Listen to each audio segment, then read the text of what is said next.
আমি ব্যক্তিগতভাবে আজকে অত্যন্ত গর্বিত এই জন্য যে আমি বৃহত্তর দিনাজপুরের একজন সন্তান, এবং এই জন্য গর্বিত যে আমাদের বর্তমানের প্রধান অতিথি যিনি এখানে আছেন তিনি আমাদের দিনাজপুরেরই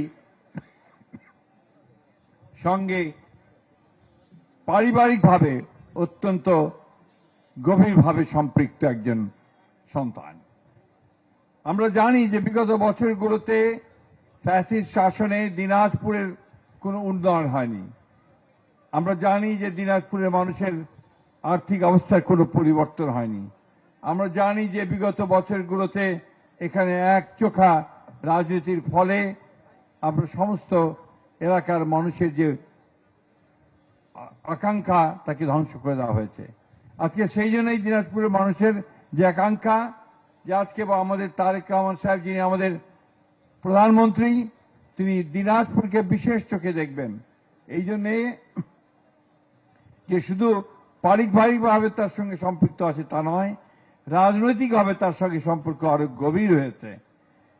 বৃহত্তর দিনাজপুর জেলার 11টি আসনই বৃহত্তর দিনাজপুরের মানুষ তার হাতে তুলে দিয়েছেন। সুতরাং দিনাজপুরের মানুষের দাবি অবশ্যই তার প্রতি থাকবে অত্যন্ত গভীরভাবে। আমি বক্তব্য বাড়াবো না। আমাদের মাননীয় প্রধানমন্ত্রী তিনি তার বক্তব্যে সব কথাগুলো বলবেন।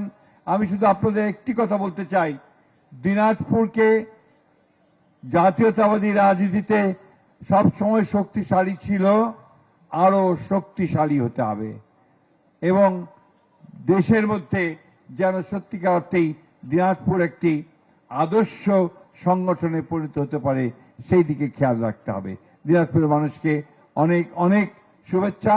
এটা একটা ঐতিহ্যবাহী প্রাচীন একটি জেলা, এর সংস্কৃতি এর অনেক বেশি প্রাচীন। তাই আমার অনুরোধ থাকবে যে আপনারা সবাই সেই দিনাজপুরের ঐতিহ্যকে ধরে রাখবেন। আসসালামু আলাইকুম, খুদা হাফেজ, বাংলাদেশ জিন্দাবাদ, বাংলাদেশ জাতীয়তাবাদী দল জিন্দাবাদ।